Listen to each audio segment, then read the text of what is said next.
그런즉 유대인의 나음이 무엇이냐? 뭐라고 했습니까? 유대인이 낳은 게 뭐가 있어요? 키가 큽니까? 인물이 잘생겼습니까? 지식이 많습니까? 오늘 성경은 말씀합니다. 저들이 하나님의 말씀을 맡았습니다. 하나님이 천하의 많은 백성들 가운데서도 특별히 한 백성을 택하셨는데 그 백성이 바로 유대인들, 이스라엘이에요. 그들에게 그러면 택하셔서 뭐 하셨느냐? 하나님의 말씀을 맡기셨다. 그래서 그거 잘 했으면 상을 받고 복 받을 텐데 사실은 잘못해서 복을 제대로 못 받고 사명을 제대로 감당 못한 거죠. 그러나 하나님의 뜻은 실패하는 법은 없습니다. 하나님은 반드시 당신의 뜻을 이루어 주십니다. 자, 그래도 그 사람들이 한 게 말씀을 맡았다. 말씀을 하나님으로부터 받아서 다 기록해가지고 이 성경을 썼어요. 이거 유대인들이 했습니다. 이것을 전해주었어요. 그래서 오늘날 우리 한국 사람들도 이 말씀을 받았어요. 그래서 이 말씀을 지키겠다고, 이 말씀을 행하겠다고 하는 하나님의 백성들이 되었습니다. 자, 그래서 이 하나님께서 택하신 백성은 곧 하나님의 말씀을 맡은 백성이다. 근데 불행한 것은 하나님의 말씀을 전해준 선지자들을 저 사람들이 다 쳐 죽이고 말았어요. 사람의 몸을 입고 찾아오신 그리스도를 저들이 또 십자가에 못 박아 죽이고 말았더라. 그런데 우리 한국 백성들이 그분을 환영했습니다. 그분을 영접했습니다. 그래서 이 먼 곳 뉴질랜드 땅에까지 와서도 여기서도 우리가 하나님을 찾잖아요. 그 예수님을 찾는 백성들 되지 않았습니까? 그래서 이곳에까지 우리가 와서 여기서 주님을 찾습니다. 오늘 수요일 저녁 비도 이렇게 내리는데 그럼에도 불구하고 여러분들이 열심히 성전에 찾아 나와서 하나님 앞에 예배드리게 됐으니 얼마나 감사합니까? 물론 저는 한국에서부터 여기까지 비행기 타고 오느라고 오랜 시간이 걸렸고 또 저희 딸 식구들은 미국 시애틀에서도 여기까지 비행기 타고 왔으니까 훨씬 먼 곳을 이렇게 오긴 했지만은 하나님의 말씀이 아니고는 우리가 이런 일을 할 수가 없습니다. 그래서 하나님의 말씀을 사랑하는 백성들이 되어야겠다 생각합니다. 대간절 하나님 말씀 맡았다는 소리가 무슨 소리냐? 뭘 맡았다는 얘기냐? 그래서 한 세 가지로 설명을 드리려고 합니다. 첫째, 하나님의 말씀은 곧 하나님이시라. 창세기 1장 1절은 태초에 하나님이 천지를 창조하시니라. 요한복음 1장 1절은 태초에 말씀이 계시니라. 이 말씀이 하나님과 함께 계셨으니 이 말씀이 곧 하나님이시라. 말씀은 곧 하나님이시다. 어떤 하나님? 창조주 하나님. 좀 더 구체적으로 그러면 하나님이 어떻게 창조를 하셨느냐? 이 말씀을 예레미야 10장 12절하고 예레미야 51장 15절에 똑같은 말씀이에요. 똑같은 말씀이 이렇게 두 번 나오는데 이 천지를 만드신 창조하신 것을 설명을 합니다. 혹시 누구 기억하시는 분 있나요? 하나님께서 이 천지를 다 만드셨는데 무엇으로? 땅을 만드셨대요. 또 무엇을 가지고? 세계를 세우셨대요. 또 무언가를 가지고 하늘을 펴셨다. 그러니까 땅을 만드시고 세계를 지으시고 세우시고 하늘을 펴셨다. 무엇으로? 하나님 말씀으로 한 건데 요 세 가지가 재료가 다르단 말이에요. 제가 말한 성경 구절 잊어버리시지 않았죠? 10장 12절하고 어느 책? 예레미야. 예레미야 10장 12절하고 또 하나는 이건 아주 외우기 쉬워요. 10장 12절은 외우기가 조금 어려운데 뒤에 거는 아주 쉬워요. 51장 15절. 얼마나 쉬워요. 자, 그래서 이 말씀이 중요합니다. 자, 찾으셨으면 이제 답을 쉽게 알 수가 있겠죠. 무엇을 가지고 땅을 지으셨다고 했습니까? 권능으로. 땅은 무엇으로 만들어졌어요? 하나님의 권능으로. 세계는 하나님의 지혜로 세우셨대요. 하늘은 명철로 펴셨다. 그 단어들이 또 다 다르죠? 자, 그래서요, 사람도 가만히 보면 이 말씀 그대로예요. 우리 육신은 땅입니다. 그렇죠? 흙에서 나온 거예요. 이거 땅이에요. 여기를 뭘로 만들어요? 권능으로 만드셨대요. 세계라고 하는 거는 우리 개인에게 있어서 자, 하나님이 천지 만물을 만드시는데 땅은 권능으로 지으셨고 세계는 지혜로 세우셨고 하늘은 명철로 펴셨어요. 우리 사람도 이 세 가지예요. 땅은, 그 육신은 권능으로, 세계란 뭘까요? 우리 인생 살아가는 거예요. 우리 한평생 살아가는 인생살이, 이거는 뭐가 필요해요? 지혜가 있어야 되는 거다. 하늘은 뭐예요? 그러면 영이죠. 사람에게는 영. 영은 무엇으로 만들어졌다고요? 명철로 만들어졌다. 그래서 땅은 뭘 좋아할까요? 땅은 뭘 좋아한다? 권능으로 지으셨으니까 권능을 좋아해요. 육신은 뭘 좋아해요?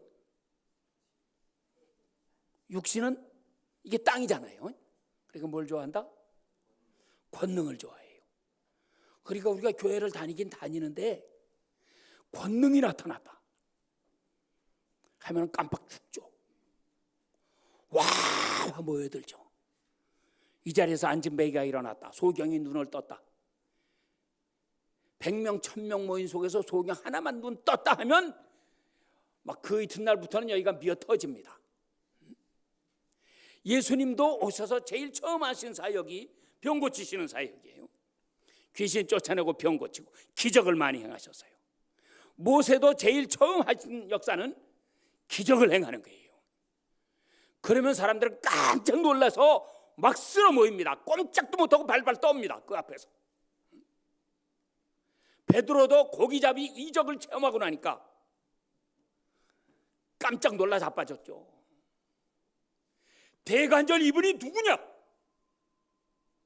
주님 앞에 복 꼬꾸라졌어요.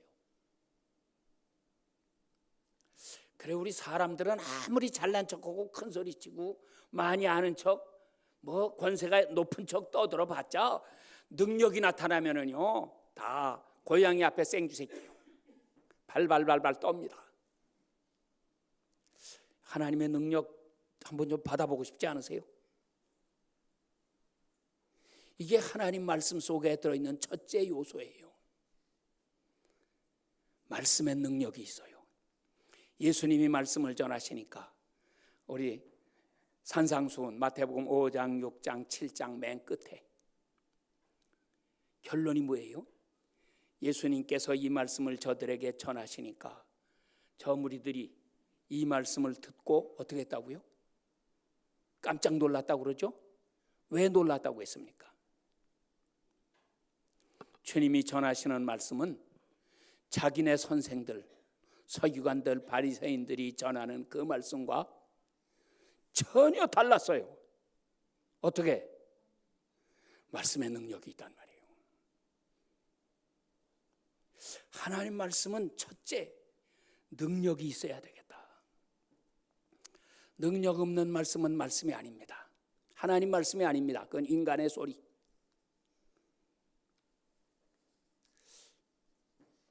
강단에서 하나님 말씀을 전한다. 성경 얘기했다고 하나님 말씀이 아니에요. 능력이 있어야 돼요. 그래야 말씀 앞에 굴복해요. 능력이 나타나지 않으면 인간들은 절대로 굴복 안 합니다. 하나님 두려운 거 모릅니다. 교회 와서 방자합니다. 그래서 지옥 자식 되는 거예요. 우리가 하나님 말씀의 능력을 체험해야 돼요. 말씀을 읽으면서 능력을 체험해야 돼요.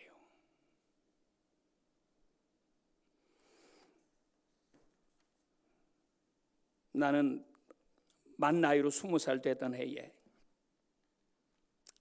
처음 교회 나가기 시작을 했어요. 그때 서울대학교 1학년 다니던 때인데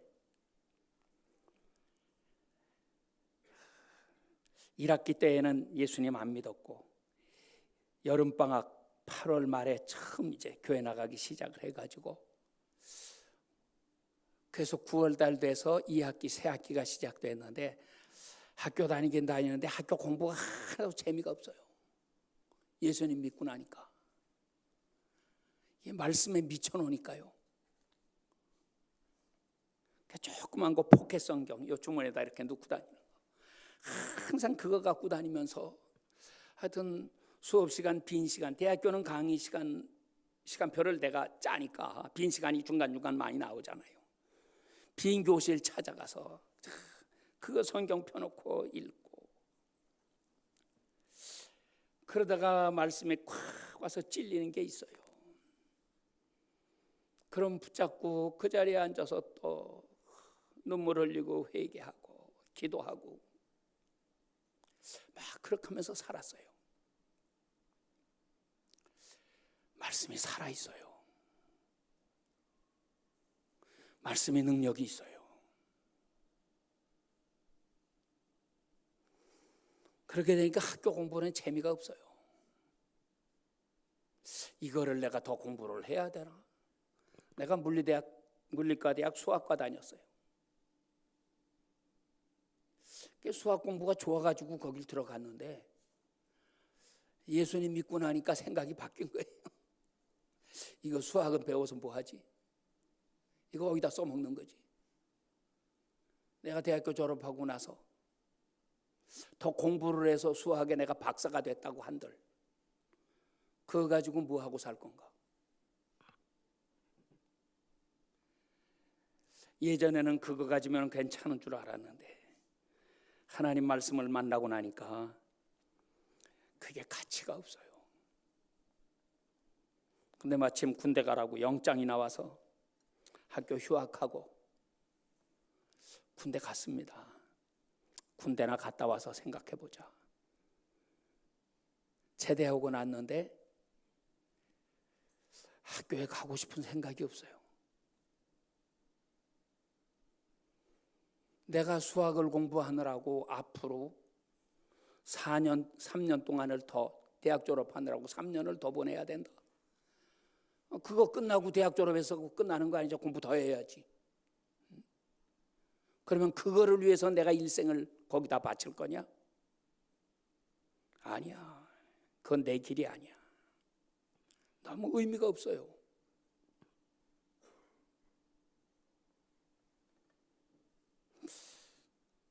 그래서 신학교를 가려고 생각을 했는데 주변에서 사람들마다 다 반대를 하고 야단을 치니까 야, 서울대학교가 어떤 대학교인지는 알아? 서울대학교를 버려. 말도 안 되는 소리지. 너 미쳤니? 글쎄, 당신이 나보고 미쳤다고는 해도 나는 학교 다니기 싫은 걸 어떻게 그럼? 그 공부하기 싫은데 마음이 온통 하나님 말씀에만 가 있지. 이거 공부하고 싶지. 수학 꼭 공부하고 싶은 생각은 없단 말이에요. 하여간 결국은 그렇게 해서 신학교를 새로 들어갔습니다. 근데 하나님께서 그거를 아주 귀하게 사랑스럽게 보신 모양이에요. 그래서 그동안 많은 복을 주시고 이렇게 살아오게 하셨습니다. 그래서 나이가 70이 훌쩍 넘어서 이렇게 뒤를 돌아보니까 50여 년 살아온 과정을 보니까 내가 선택을 잘했다. 그때 내가 서울대학 그만두고 신학교 가기를 참 잘했다.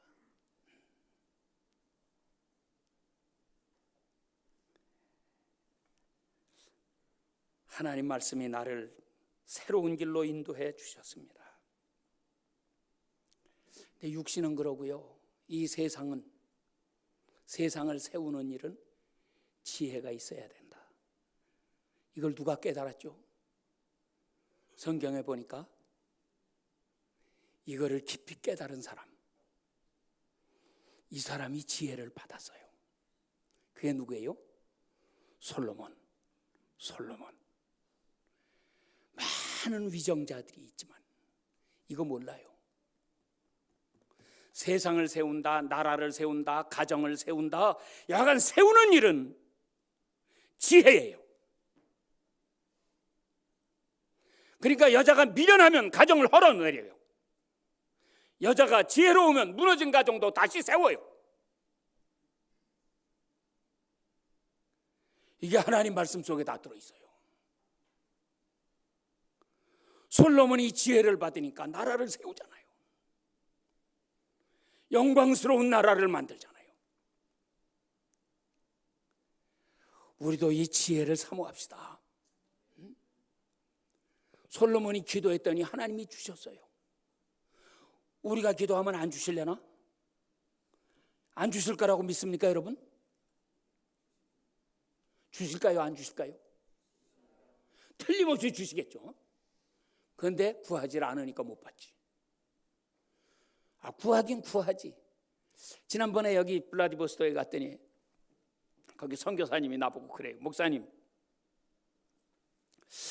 우리는 기도를 하는데 왜 능력이 안 나타납니까? 그래서 제가 대답을 했어요. 여보, 생각을 해봐. 밥 짓는 거 한번 생각해봐. 밥을 짓는데 쌀 씻어서 다 그렇게 물도 맞춰서 앉혀놓고 불을 떼는데 미지근한 불로다가 10시간을 뗐다. 밥 돼요, 안 돼요? 안 되죠. 당신 기도가 그렇잖아. 그 기도하는 거야? 화끈하게 좀 기도해봐. 기도한다고 1시간 앉아서 나도 기도 1시간만 때웠어요. 목사니까 한 2시간 해야 되겠다 그래. 2시간 했어. 그래놓고 나 기도 많이 했다. 글쎄 당신 생각에는 많이 했는지 몰라도 하나님은 안 들으셨어. 화끈하게 해서 끌어야 될 거 아니야. 그래야 밥이 되지. 어떤 사람은 새파랗게 젊은 사람인데도 능력이 나타나. 나이가 많아졌고 오래 목회를 했는데도 능력이 없어. 어디에서 차이가 나는 거예요? 기도만 그런 게 아니야. 성경을 읽는 것도 마찬가지. 화끈하게 좀 읽어봐. 날마다 뭐 정해놓고 5장을 읽는다, 10장을 읽는다, 뭐 1년에 한 번은 필수적으로 하고 뭐 한 2번은 통독하겠다. 헛거야, 헛거. 그래갖고 되는 거 아니야. 화끈하게 좀 해봐. 미쳐야 돼. 축구 선수들도 미쳐야지 축구 선수가 되지. 미치지 않고 무슨 축구 선수가 돼요? 다리나 부러져가지고 병신이나 되지. 모든 게 그래요. 우리가 예수님 믿는 것도 미쳐야 돼요. 기도, 하나님 능력 주세요. 하나님 지혜 주세요. 우리 가정이 왜 이렇게 무너집니까? 왜 이렇게 어려운 일이 자꾸 생깁니까? 내가 가장으로서 지혜가 없어서 가정을 제대로 세우지 못합니다. 내가 가정의 주부로서 남편을 제대로 도와주지도 못하고 가정도 제대로 세우지 못하고 자녀들은 엉망진창이고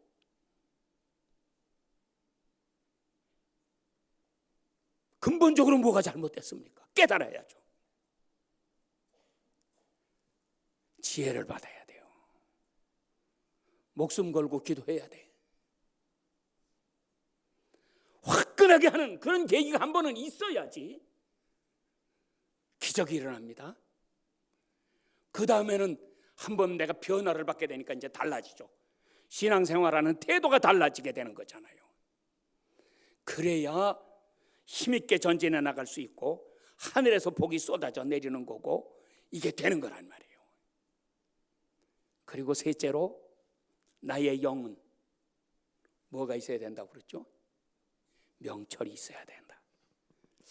잠언 9장 10절에 보니까 여호와를 경외하는 것이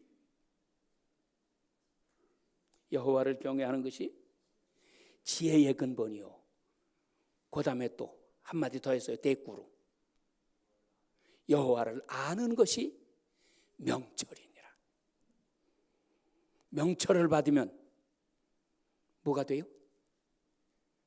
하나님을 알게 된다. 그러니까 명철이 없으면, 반대로 말하면 말이에요, 뒤집으면 명철이 없으면 하나님을 모르는 거예요. 백날 다녀봐야 모르는 거예요. 교회 50년 다녔다. 50년 다녔으면 뭐래 아무것도 모르는데 50년 다니면 저절로 천국 갑니까? 교회에서 장로 되면 천국 가나요? 하나님을 알아야 가는 거지. 내가 하나님을 모르는데 하나님이 나를 안다고 하시겠어요? 만약에 그날에 내가 너를 도무지 알지 못하노라 하시면 어떻게 되겠어요? 그래서 우리가 명철을 받아야 되는데 이 권능도 못 받은 사람이 이 단계가 있잖아요. 권능도 못 받은 사람이 무슨 지혜를 받았겠고 지혜도 못 받은 사람이 어떻게 명철을 받겠느냐는 말이에요. 유대인들이 이게 안 됐어요. 말씀을 받아서 기록해 놓은 것까지는 했는데 권능도 지혜도 명철도 받지를 못하니까 하나님을 몰라요. 잘 믿는 것 같은데 하나님께서 보실 때는 독사의 새끼들이에요. 얼마나 무서운 말씀입니까? 난 예수님이 그렇게 좀 무서운 말 좀 안 했으면 좋겠는데 좀 유식한 말씀하시고 점잖게 말씀하고 덕스럽게 말씀 좀 했으면 좋겠는데 예수님 말씀은 아주 무시무시하더라고. 뱀들아, 독사의 새끼들아, 누가 너희를 가리켜 지옥의 판결을 피하라 하더냐. 마태복음 23장 23절 33절이지.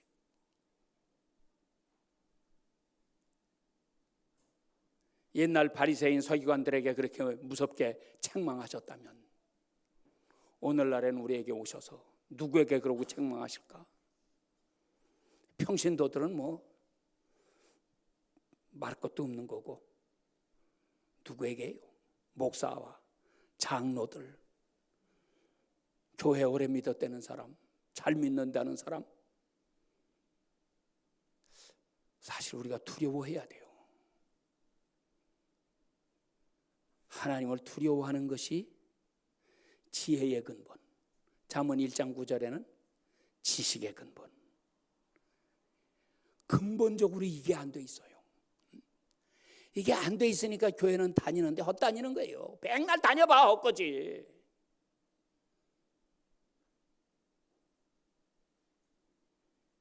자, 하나님 말씀 맡았다는 말은 둘째로의 특징은요, 하나님의 말씀은 율법이 아니고 언약이다 하는 거예요.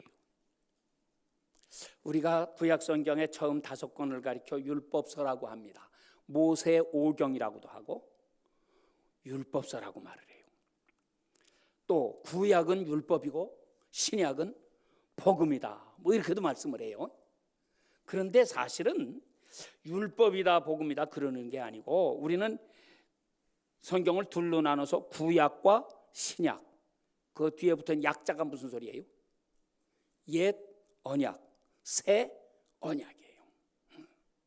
Old Covenant, Old Testament, New Covenant, New Testament.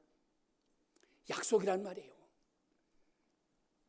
율법하고 약속하고 그러면 뭐가 다르냐? 뭐가 다를까요? 율법은 쉽게 얘기하면 율법은 벌 주려고 만든 거예요. 교통법규, 그런 거 없으면 참 좋겠는데 아무렇게나 나 가고 싶은 대로 가면 되잖아요. 있는 게 좋은 겁니까? 없는 게 좋은 겁니까? 그거 안 지켰다고 순경이 와서 딱지 떼고 벌금 물리고 기분 나쁘게 말이에요. 그런 거 없으면 걸릴 일도 하나도 없을 텐데. 법이 있어요. 안 지키면 나에게 벌 주려고. 동기가 아주 불순해요. 그렇죠? 근데 이 세상은 그걸 가지고 질서를 잡아가요. 그게 있어야 세상의 죄를 억누를 수가 있어요. 교통법규가 없다고 아무렇게나 운전하고 다니라 그러면 사고가 얼마나 많이 날까? 차들마다 뒤엉켜가지고 가지도 못하고 오지도 못하고 얼마나 불편하겠어요. 벌을 주는 법을 만들어 놓았지만 그래도 그게 있으니까 사회에 질서가 잡혀가고 이걸로 사회가 돌아갑니다. 근데 언약은 달라요. 언약은 벌 주려고 하는 게 아니고 뭘 주려고 한다? 약속이라고 하는 거는 벌 주는 데 목적이 있는 게 아니죠. 하나님의 약속은 상을 주는 데에 목적이 있어요. 너 이거 해라 하면은 내가 이렇게 상을 주겠다. 자녀들에게도 너 이번에 1등을 하면 뭐 하나 사주겠다. 너 서울대학교 들어가면 뭐 자동차 한 대 사주겠다. 엄청난 상금을 걸어놓고 아이들을 그걸 몰아가죠. 우리가 보통 이 법궤라는 소리를 참 많이 해요. 우리 한국 사람들은. 우리 한국 사람들만 하는지 일본 사람이 그렇게 가르쳐놔서 그런지 잘 모르겠는데, 성경은 암만 찾아봐도 법궤라는 말이 없는데 한 번 딱 나오긴 나왔어요. 우리 개역성경에 레위기 16장 2절에 법궤라는 말이 나오긴 나왔는데 법궤에 법자를 조그만 글자로 써놨어요. 사실은 그 법자는 없는 거거든요. 그냥 궤라고 하는 거지. 성경에는 뭐라고 했느냐? 법궤라고 그러지 않았고 뭐라고 그랬죠? 제일 많이 나오는 단어는 언약궤, 또 하나는 증거궤. 언약궤다, 증거궤다 그런 말씀으로 되어 있지. 그렇지 않으면 그냥 궤, 하나님의 궤, 여호와의 궤 뭐 이렇게만 되어 있고요. 법궤라는 단어는 없어요. 그 레위기 16장 2절에도 영어 성경으로 보면 법이라는 글자는 없습니다. 다 궤지 그냥. 근데 이상하게 우리 한국 사람들은 법궤 그런다고요. 성막론 아주 전공하고 가르쳐서 세계를 누비고 다니면서 성막론 강의하시는 분도 내가 테이프를 얻어서 들어봤더니 법궤 그러고 있더라고. 이 유식한 양반이 왜 이렇게 무식한 소리를 해? 성경에 없는 소리 하네. 왜? 하나님의 십계명을 돌판에 써가지고 넣어둔 궤가 바로 그건데.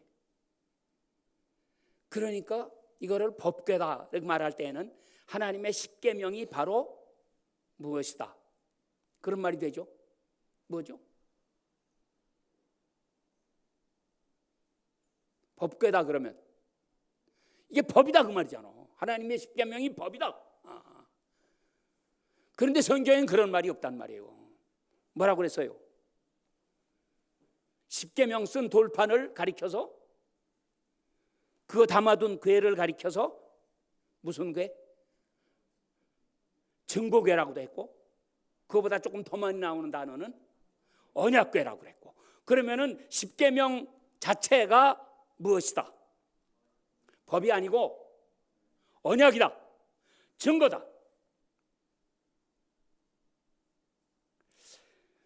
하나님의 말씀은 다 약속이 붙어 있습니다. 세상 법은 약속 없어요. 내가 자동차를 타고 가면서, 여기는 마일이라고 썼나 하나, 킬로미터로 하나, 킬로미터예요? 100km로 가라 그러면 100km 안으로 쫙 잘 맞춰서 가고, 50km로 가라 그러면 50km 잘 맞춰서 1km도 오버하지 않고 말이에요. 이렇게 잘 갔더니 갑자기 뒤에서 순경이 불을 번쩍번쩍하면서 찾아와가지고선 깜짝 놀라서, 나는 잘 지켰는데 뭐가 걸렸나 했더니 창문 열라고 하고서는 하는 소리가, 당신은 마일수를 잘 지켜서 운전을 했기 때문에 표창장을 드리겠습니다. 뭐 그런 거 있습니까? 없어요. 근데 언약은 그거 아니에요. 지키면 반드시 복을 주겠다. 하나님의 법을 지키면, 이 말씀을 지키면, 이거는 언약이기 때문에 우리가 상상도 하지 못하는 복을 받으면서 살게 된다. 역사가 증명합니다. 이 말씀 사랑하는 사람들 다 복을 받았어요. 세계에 제일 가는 나라가 됐어요. 1517년 말틴 루터가 개혁을 일으켰어요. 독일이, 천주교의 지배하에 있던 독일이 드디어 개신교 국가로 변화받습니다. 그러면서 이 독일이 구라파 최강 국가로 발전합니다. 지금도 구라파의 국가들 가운데서는 독일이 최고입니다. 그러다가 2세기가 지나니까 독일이 쇠퇴하죠. 독일의 교회가 쇠퇴해져요. 복음이 어디로 갔습니까? 바다를 건너 영국으로 들어갔어요. 요한 웨슬레의 메소디스트 운동, 감리교회 운동이 일어났어요. 영국에 엄청난 부흥이 일어났습니다. 그렇게 되면서 영국은 세계 최강 국가가 됩니다. 조그마한 섬나라가 세계를 지배해요. 5대양 6대주에 식민지 없는 나라가 없어요. 여기 오스트레일리아나 이 뉴질랜드나 다 식민지잖아. 미국, 카나다 할 것 없이 말이에요. 세계를 지배했어요. 해가 지지 않는 나라. 복음이 들어가니까. 근데 그것도 한 200년 지나니까 또 쇠퇴해요. 이번엔 바다 건너 미국에서 이 복음을 받아들여서 복음으로 꽃피우게 되니까, 미국이 아직까지는 그래도 미국이 세계 최강의 국가, 세계를 지배하죠. 근데 보세요, 이제 미국이 자꾸 쇠퇴하지 않습니까? 교회가 무너지잖아요. 동성결혼이 뭡니까? 대통령이, 예수님 잘 믿는 대통령 안 나와요. 이상한 사람들이 나와요. 오바마는 선포했습니다. 미국은 기독교 국가 아니다. 교회가 다 무너져요. 인물이 안 나와요. 교회 무너지면 인물 안 나옵니다. 여러분의 신앙 무너지면 여러분들 가정에서 똑똑한 자식 안 나옵니다.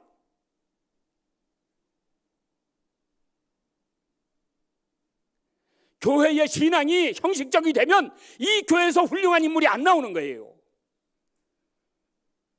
교회가 신앙적으로 불타오르면 좋은 인물들이 막 쏟아져 나와요.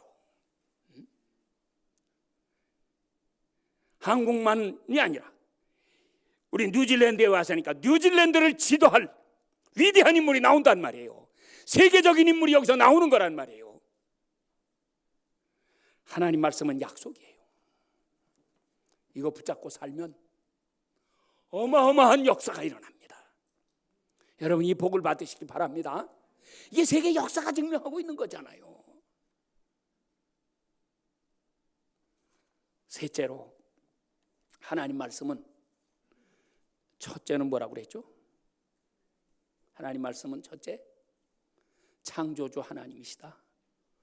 둘째 하나님 말씀은 언약이다, 약속이다. 율법이 아니고 언약이다.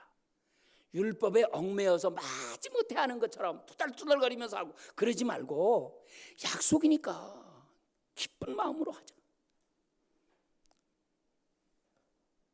축구 선수, 야구 선수, 미국의 농구 선수 이런 거 잘하는 사람 되면은요 1년에도 연봉 수천만 불씩 받죠. 연봉 받는 거는 조금 못 될지 몰라도 광고 이런 거 나와가지고 1년에 어마어마한 돈을 법니다. 그러니까 그걸 위해서 열심히 하잖아요.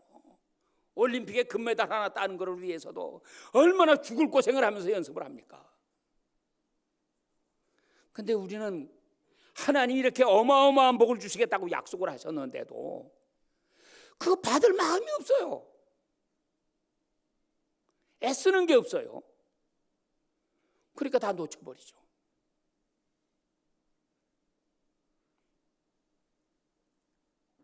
근데 셋째로는 하나님의 말씀은 사람이다. 사람이 되어 오셨다. 하나님이신데 이분이 사람으로 오셨다. 그거죠? 요한복음 1장 1절 아까 했죠. 태초에 말씀이 계시니라. 이 말씀이 하나님과 함께 계셨으니 이 말씀이 곧 하나님이시라. 근데 14절에 가니까 이 말씀이 어떻게 되었어요? 육신이 되어 우리 가운데 거하시매 우리가 그의 영광을 보니 하나님의 독생자의 영광이요 은혜와 진리가 충만하더라. 여호와 하나님, 출애굽기 3장에 그 하나님이 모세에게 나타나셨어요. 모세가 물었습니다. 하나님 이름이 뭡니까? 내가 우리 백성들에게 가서 전하라고 하시니까 전하긴 전할 텐데 가서 전하면 저 사람들이 틀림없이 나에게 묻기를 어느 하나님이 너를 보냈느냐, 그 하나님 이름이 뭐냐 하고 묻지 않겠습니까? 그러면 내가 뭐라고 대답을 해야 됩니까? 그랬더니 하나님이 대답을 해주셔서요. 뭐라고요? 이제 그래서 나온 이름이 여호와라고 하는 이름인데, 그래서 그 말씀의 뜻을 우리가 보통 뭐라고 말하죠? 나는, 우리 성경이 그렇게 해서 나는 스스로 있는 자니라. 누가 만들어서 있는 게 아니고 스스로 계신 분이다. 나는 있다.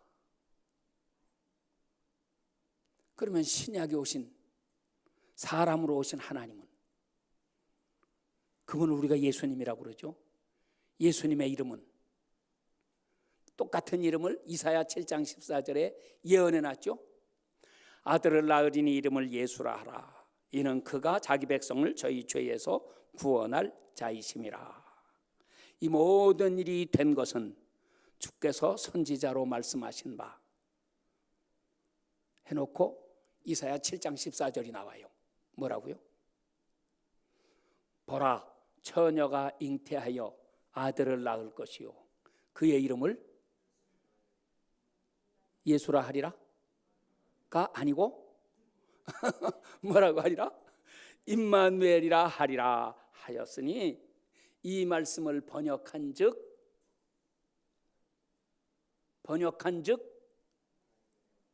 하나님이 우리와 함께 계시다 함이라. 여호와라는 이름은 나는 있다. 나는 있다도 되고 나는 이다도 돼요. I am도 돼. I am 영어로 그렇게 하면니까 I am 그러면은 나는 있다도 되고 나는 이다도 되고 이다도 되고. 그런데 신약에 오신 예수님의 이름은 임마누엘. 임마누엘이란 말은 나는 그냥 있다가 아닙니다. 어떻게 있다? 함께 있다. 나는 너와 함께 있다. 구약의 하나님은 그냥 혼자 계신 분. 신약의 하나님은 우리와 함께 계시는 분. 그분이 우리와 함께 계신대요. 이게 복음이에요. 하나님의 소원은 나와 함께 계시기를 원하는 거예요. 나는 너와 함께 있고 싶다. 그런데 너는 나와 함께 있기를 싫어하는구나. 내가 저 여자를 사랑했어요. 그래서 나는 저 여자하고 결혼하고 싶어. 근데 저 여자는 나를 사랑하지 않아. 나하고 함께 있는 걸 원치 않아. 그럼 어떻게 되는 거예요? 결혼이 됩니까? 안 됩니까? 안 되는 거지. 둘이 서로 사랑하고 같이 살고 싶어야지 결혼이 되는 거죠. 그러니까 우리 하나님은 짝사랑만 하고 계시는 거예요.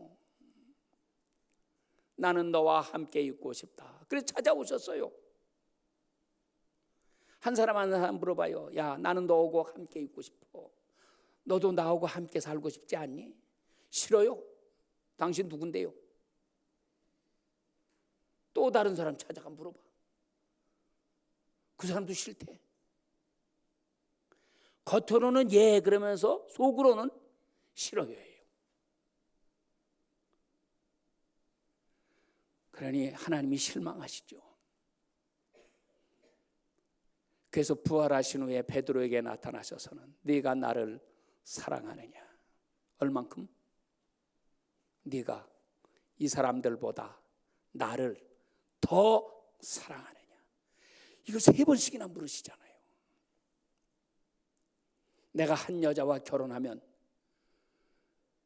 그 여자를 사랑하되 너도 사랑하고 너도 사랑하고 다 똑같이 사랑하는 건 사랑하는 거지만 그렇게 사랑하려는 건 아니죠. 물론 다 사랑하지만 그 중에서도 너를 최고로 사랑해라. 이것이 부부죠. 다른 여자를 더 사랑하면 안 되는 거지.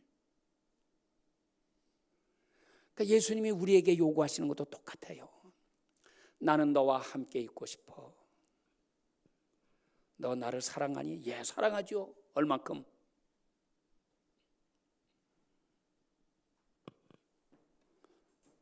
첫째로는 돈 사랑하고요. 둘째는 명예 사랑하고요. 셋째는 자식 사랑하고 넷째는 남편 사랑하고요. 글쎄 하나님은 다섯째쯤 넣어줄까 말까? 그래서 또 생각나는 게 있으면 뭘 더 사랑하고 뭐 더 사랑하고 다 뜨거고 10번째쯤에 넣어줄까 말까 하나님은. 우리가 그렇게 사랑하면 안 돼요. 그래서 십자가에 못 박혀 달려 돌아가셨잖아요. 내가 너를 사랑한다. 내가 너를 위해 십자가에 못 박혀 죽는다. 우리가 예수님을 뜨겁게 사랑하십시다. 십자가 사랑을 마음에 깊이 깨달아야 돼요. 내가 주님을 사랑하면 주님은 내가 주님 사랑하는 것보다 100배, 1000배나 더 나를 사랑해 주세요. 비교가 안 되죠. 내가 주님 사랑하는 거고 주님이 날 사랑하는 거고 어떻게 그 비교가 되겠습니까? 더 뜨겁게 사랑해 보세요. 기적이 일어납니다. 하나님이 놀라운 일을 이루십니다. 1994년이에요. 지금부터 22년 전에 2월 달인데 어느 분 설교 테이프를 누가 주길래 들어봤어요. 거기 그런 말씀을 해요. 여러분, 우리가 이달에는 한번 도전을 해봅시다. 그러면서 하는 말씀이 우리 이번 한 달 동안에 신약 성경을 10번 통독합시다. 그러면 아마 하나님이 놀라운 복을 주실 겁니다. 제가 그 말씀을 이렇게 테이프를 통해서 듣다가 깜짝 놀랐어요. 아니 뭐라고? 한 달 동안에 신약을 10번을 읽어라? 이 사람 혹시 미친 사람 아니야? 그때 내가 한 시간 읽으면 성경 30페이지 읽었거든요. 그러니까 신약을 다 읽으려면 14시간이 걸렸어요. 한 달 동안에 10번 읽으려면 사흘에 한 번씩 읽어야 되는데, 사흘에 한 번씩 읽으려면 하루에 5시간씩 딴짓 다 치워놓고 성경만 붙잡고 읽어야 되잖아. 야, 그걸 어떻게 하루에 어떻게 5시간씩이나 성경을 읽는 데다가 바칠 수가 있어? 말이 안 되지. 근데 그분 말씀이 한 번 하면 하나님이 놀라운 복을 주실 겁니다. 그러고 얘기를 하다는 말이에요. 진짜로 그럴까? 정말 신약 10번 읽으면 하나님이 큰 복을 주실까? 물론 그전에도 내가 성경을 많이 읽었죠. 목사기도 했고, 그러니까 다른 사람들이 읽은 것보다는 그래도 좀 많이 읽은 편이지. 그렇긴 하지만 한 달에 신약 10번을 읽는다, 이거는 생각도 못했던 일이거든요. 한 달에 신약 한 번만 읽어도 아마 굉장히 나 많이 읽었다 그러고 했을 거예요. 10번을 읽어라. 그러면서 한편에서는 또 오기가 생겨. 그래? 아니, 평신도들에게 10번 읽으면, 저 사람들은 직장 다니는 사람들이고 다 일하고 바쁜 사람들인데 언제 시간을 내서 하루에 5시간씩 성경을 읽어? 근데 나는 뭐야? 목사잖아. 직장에 얽매여 있는 거 아니고, 하고 싶으면 하고 안 하고, 하기 싫으면 안 하고 내 마음대로인데, 시간 내려면 얼마든지 낼 수 있지. 좋다, 내가 한번 도전한다. 그분한테 직접 들은 것도 아니고 테이프를 통해서 들었는데, 그래서 결심을 하고서는 읽었어요. 한 달 동안 열심히 읽었더니 한 달 지나고 나서 보니까 11번 읽었어요. 구약은 한 번 읽었고, 한 달 지나고 되네? 안 될 줄 알았는데 한 달 해서 됐으니까 요 다음 달에도 또 하지 못 가지고, 그 다음 달에도 또, 이번에도 10번 읽고, 이번엔 구약을 2번인가 3번인가 하여튼 그렇게 읽게 되고, 한 6개월 가니까요 시간이 절반으로 팍 줄어들어요. 신약 14시간 걸리던 게 3시간 반이면 읽어요. 한 1년 하고 나니까 신약 읽는 거 2시간이면 되더라고. 한 6개월 더 지나니까 1시간이면 땡이에요. 문제도 없어요. 한 6개월쯤 더 지나니까는 신약 성경 읽는데 30분이면 돼요.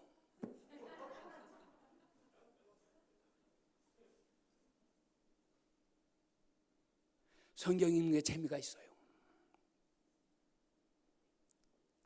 그러면서 하나님이 복을 주시는데 신기한 복을 주세요. 성경 읽다 보니까 맞춤법 틀리는 게 자꾸 나오더라고.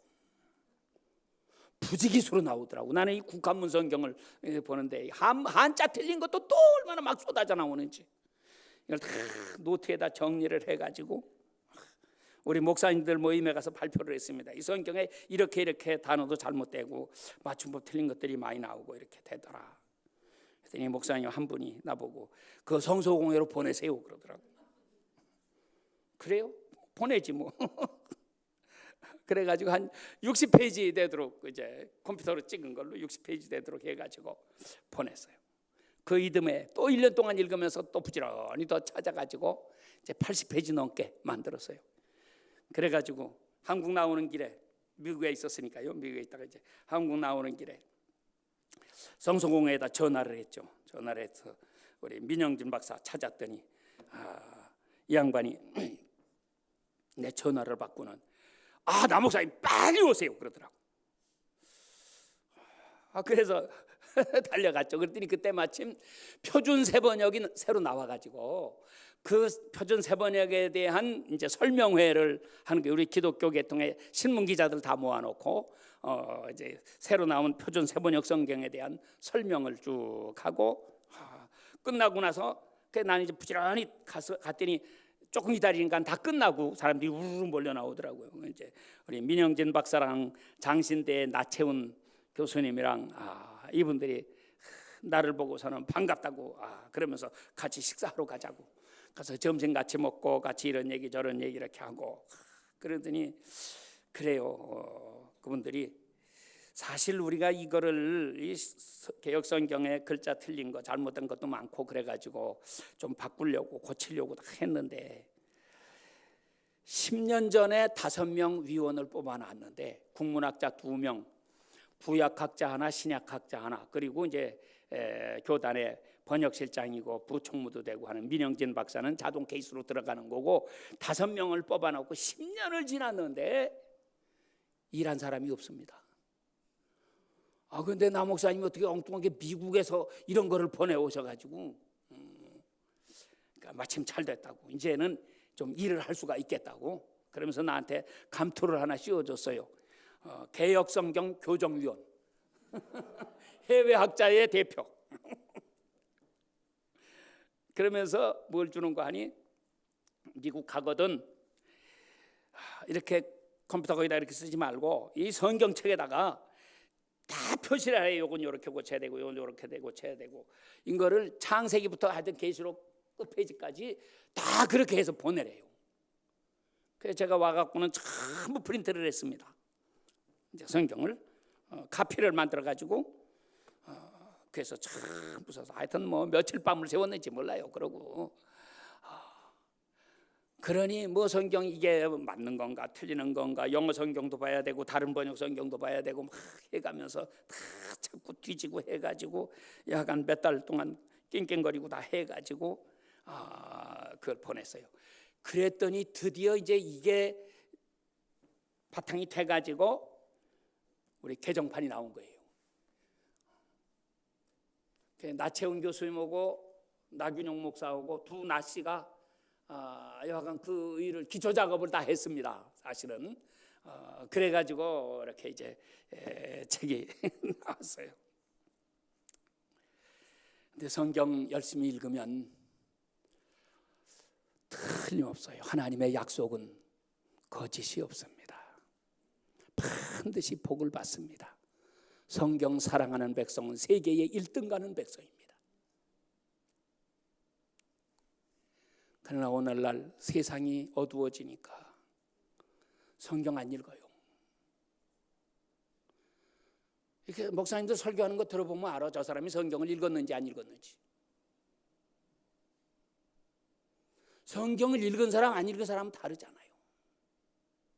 음악하면서 피아노 치는 사람은 피아노 치는 소리만 들어봐도 피아노 수준이 얼마인지 금방 안다고 그러죠. 그림 그리는 사람도 그림 그리는 거 보면은 이 사람의 수준이 어느 정도다 점수가 나오잖아요. 축구 선수들 그 감독들이 선수들 뛰는 거 보고서는 요놈 탁탁 찍어내잖아요. 요놈들이 잘하는 놈들이다. 보면 알잖아요. 속일 수가 없어요. 하나님 앞에서 정직해야 돼요. 남들 하는 대로 따라가지 말고 정말 이 말씀 사랑하고 살아야 돼요. 하나님은 반드시 복을 주십니다. 기적이 일어납니다. 엄청난 역사가 일어납니다. 우리가 이 뉴질랜드에 새 바람을 일으켜야 합니다. 새 역사를 이루어야 합니다. 그래서 하나님이 여러분들을 여기 보내시지 않았어요? 오늘 제 딸 가족도 다 오고 우리 청소년 집회를 이번에 이렇게 사흘 동안 하지만 사실 엄청난 돈 들여서 여기 옵니다. 다른 데는 초청받으면 거기서 다 부담하고 오히려 사례비까지 주는데 여기는 전부 내 돈 들여서 최소한도 2만 달러 이상 들었을 거예요. 미국 돈으로 2만 불이면 여기는 3만 불 가깝게 되죠. 어마어마한 돈입니다. 여기서 누구 돈 대준다는 사람도 없고 사례비 준다는 사람도 없고 우리 조철한 선교사님이 막 밀어붙여가지고 나도 안 온다고 그러는데 그냥 오라고 야단으로고 그래가지고 이러고 왔어요. 왜? 여기 우리 청소년들 살려야 되고 우리 한국 교인들 살려야 되고 더 나가서 뉴질랜드도 살려내야 되겠고 그게 우리 사명이니까요.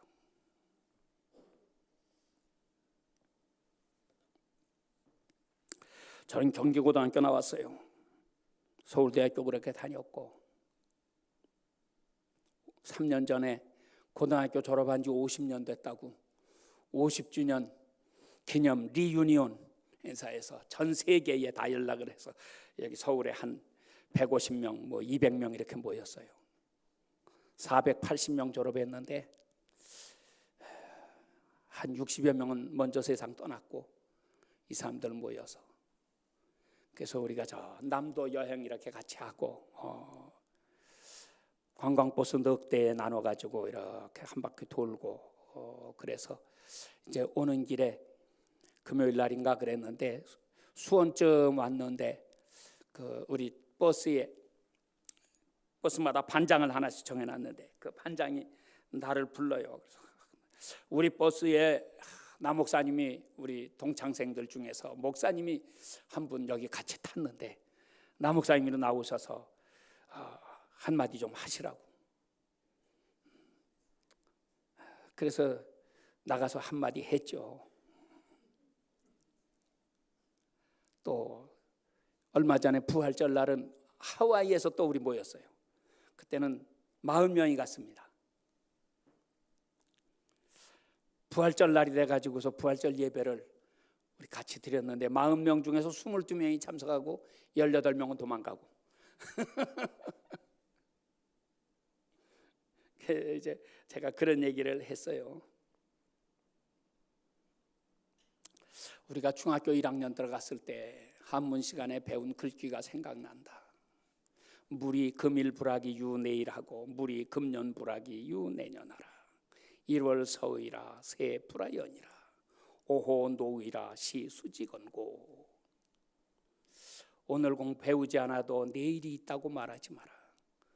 금년에 배우지 않아도 내년이 있다고 말하지 마라. 해와 달은 지나간다. 세월은 나를 위해서 기다려주지 않는다. 오호 늙었구나. 이것이 누구의 허물인고. 여러분 우리가 중학교 1학년 때 이거 배웠어요. 그땐 조그만 어린애였을 때. 근데 53년이 지나갔어. 이제는 늙은이가 됐어. 나이가 73살이야.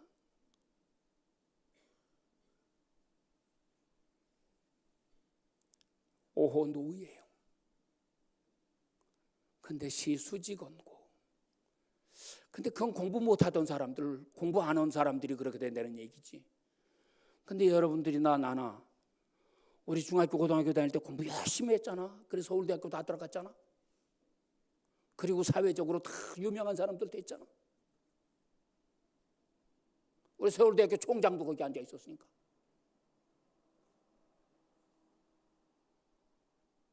그런데 인생 잘 살았나요? 여러분 지난날 돌아보니까 인생을 잘 산 것 같습니까? 이제 늙었어요. 이제 누구 직장 불러주는 사람도 없고 다 은퇴하고 노인네들 아무도 찾아주는 사람도 없어. 어려서 공부를 열심히 했거나 게으르게 했거나 늙고 나니까 똑같아.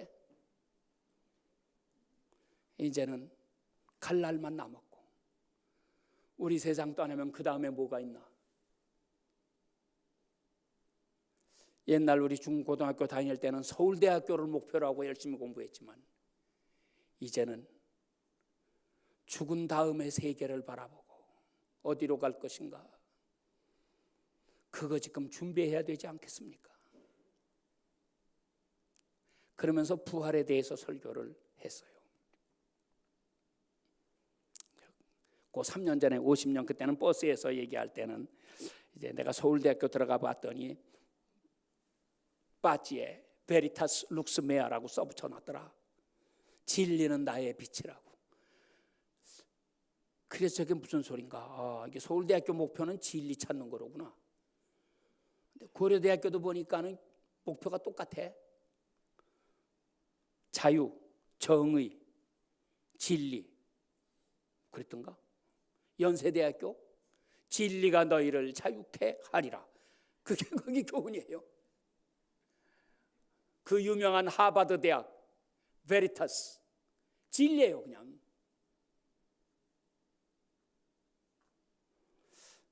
그래서 대학교는 진리 찾는 곳이 대학교 목표로구나. 그래서 그때는 그런 얘기했어요. 여러분, 그런데 진리 찾았나요? 진리 가르치는 선생이 있던가요? 또 거기 또 대부분이 교수들이잖아. 다 대학교. 한국에서랑 미국에서랑 교수하던 사람들 많이 있었어요. 당신들 교수하면서 진리 가르쳤나요? 이젠 과거에 찾지 못했던 진리 이제 찾읍시다.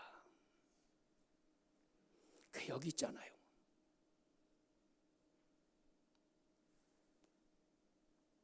진리를 찾아 진리의 품 안에 안겨야죠. 여러분, 우리가 정말 아름답게 인생을 장식해야 되겠는데 진리를 찾아 그 진리와 함께 살아가는 복된 백성들이 됩시다. 이제 그런 요지로 말씀을 전했습니다. 근데 사실은 다 우리가 다 마찬가지예요. 그렇잖아요. 세월이 이렇게 덧없이 너무 빨리 지나가는데 내가 이제 일하면 얼마나 더 하겠어요.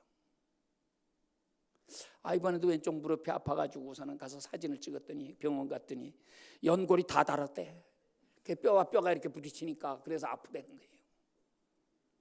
뭐 주사도 놔주고 약도 해주고 그러는데 약간 효과, 이렇게 진통제가 들었으니까 조금은 난 것 같지. 그거 약 다 먹고 나니까는 더로 마찬가지. 이번에도 오는데 전에는 안 그러더니 비행기에서 쪼그리고 이렇게 해갖고 발도 제대로 펴지도 못하고 그래 왔더니 내니까 얼마나 힘이 드는지. 이제는 여행도 제대로 못 다니겠네. 그래도 더 나빠지기 전에 부지런히 다녀야 되는데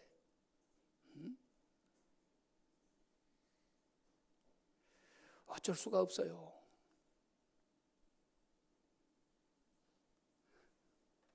우리 시간이 얼마 안 남았습니다. 정말 예수님 잘 믿으십시다. 주님께서 함께 하십니다. 기도하십시다. 주님, 우리를 무슨 뜻이 있어서 여기 보내셨는지 알지 못합니다. 우리가 여기서 무엇을 해야 될지 깨닫지를 못합니다. 그러나 주님은 큰 뜻을 가지고 우리를 여기 이 뉴질랜드 땅에 오클랜드에 보내셨는데 이곳에서 마땅히 해야 될 일 잘 감당할 수 있게 하시고 주님이 기뻐하시는 아름다운 역사를 이루게 하시옵소서. 이 땅에 천국을 건설하게 하시고 이 땅에 하나님의 영광의 빛을 비추어 모든 어둠을 쫓아내고 하나님의 영광스러운 새 역사를 일으키는 거룩한 백성들 되기를 소원합니다. 이 거룩한 일을 위해 부르시고 이제까지 은혜 주시고 또 앞으로 새롭게 해주시는 것을 믿습니다. 영광을 나타내 주시옵소서. 예수님의 이름으로 기도하옵나이다. 아멘.